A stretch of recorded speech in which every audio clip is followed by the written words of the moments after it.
사주에 이것이 있으면 평생 외롭다.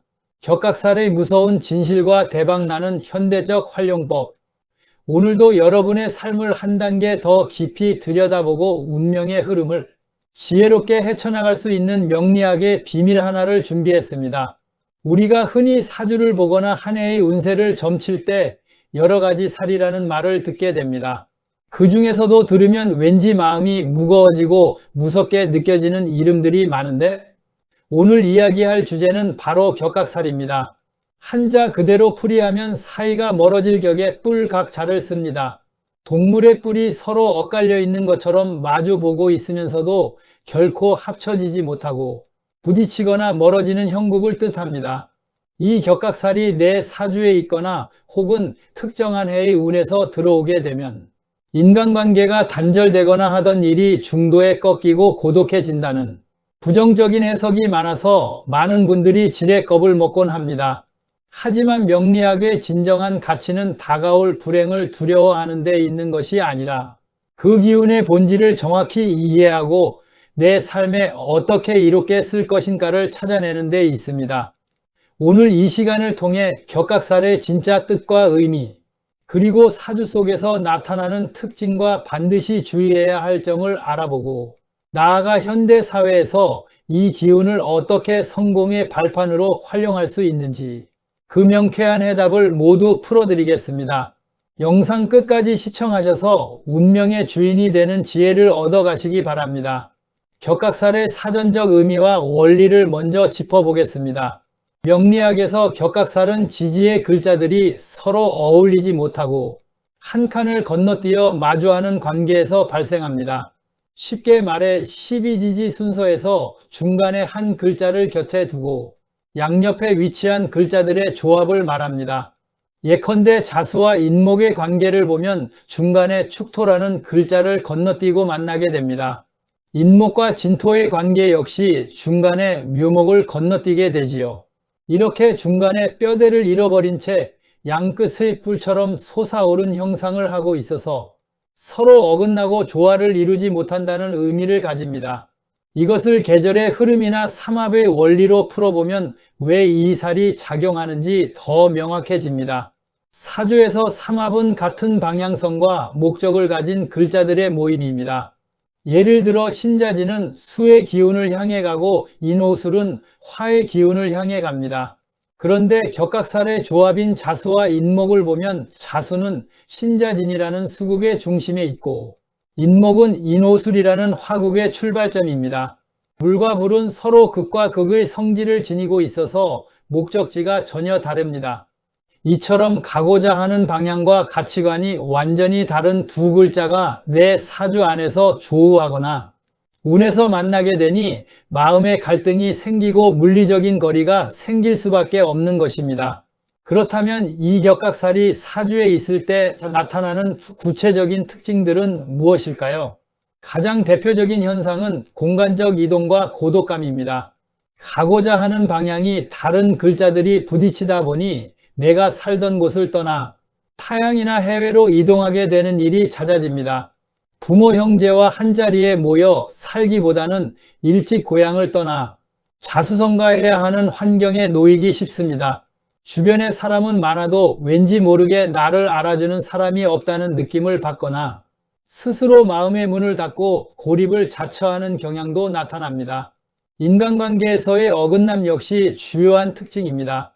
부부 사이나 연인 관계에서 특별한 이유 없이 마음이 멀어지거나 대화가 통하지 않아 각방을 쓰거나 주말 부부로 지내게 되는 경우가 생깁니다. 동업을 하거나 직장에서 프로젝트를 진행할 때도 서로의 의견 조율이 되지 않아 결국에는 각자의 길을 가거나 계약이 파기되는 아픔을 겪기도 합니다. 마치 기찻길의 평행선처럼 함께 달리고는 있지만 결코 만날 수 없는 평행 상태가 유지되는 것입니다.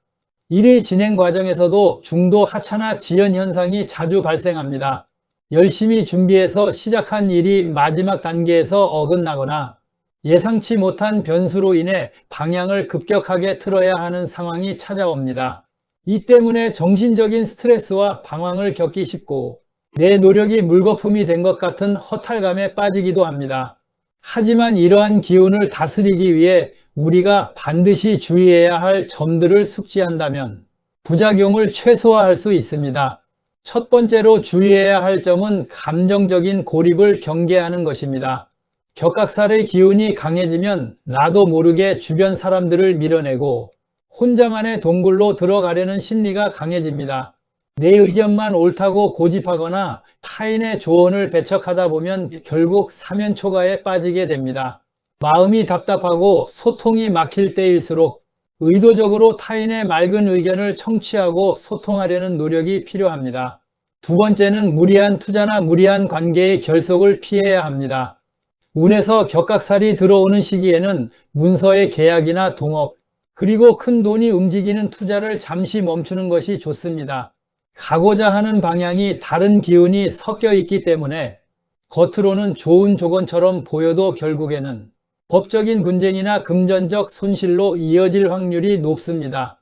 결속력을 강하게 묶으려 할수록 뿔이 부러지는 것처럼 더 큰 충격이 오므로 이 시기에는 계약을 정밀하게 검토하고 사람과의 거리도 적당히 유지하는 유연함이 필요합니다.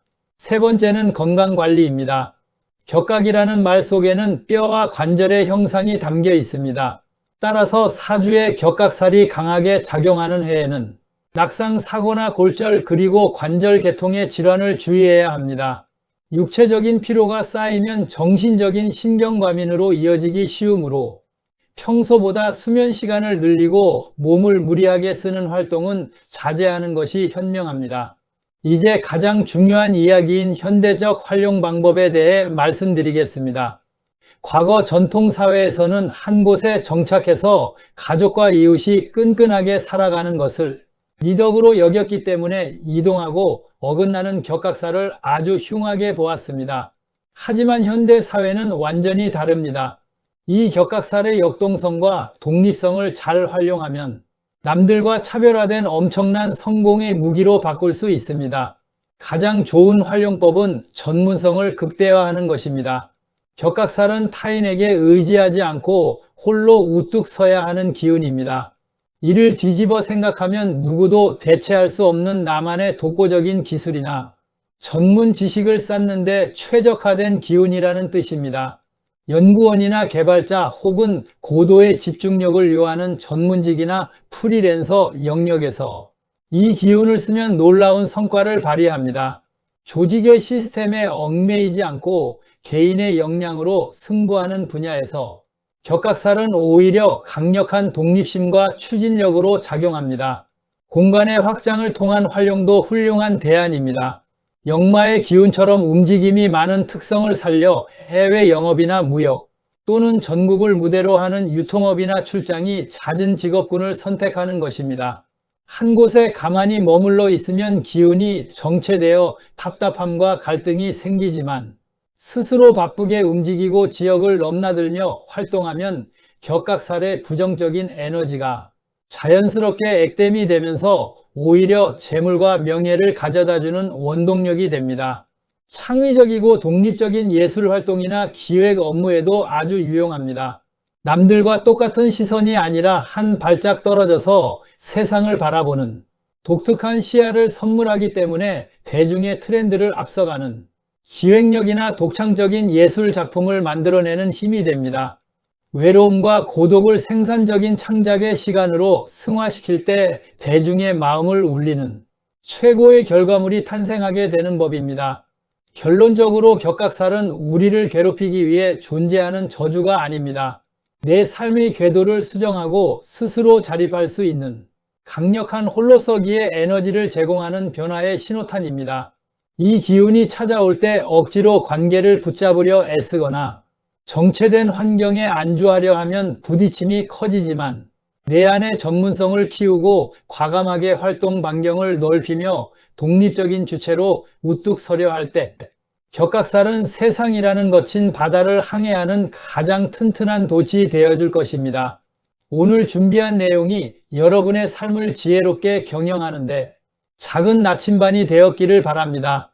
내 사주 속 위기를 기회로 바꾸는 힘은 결국 내 마음의 태도에 달려 있다는 사실을 기억해 주십시오. 영상이 도움이 되셨다면 구독과 좋아요, 그리고 알림 설정까지 부탁드립니다. 댓글로 여러분의 사주 고민이나 경험을 나누어 주시면 함께 지혜를 모아 가겠습니다. 다음 시간에 더 깊이 있고 유익한 명리학 이야기로 찾아뵙겠습니다. 행복한 하루 보내십시오. 끝까지 시청해 주셔서 감사합니다.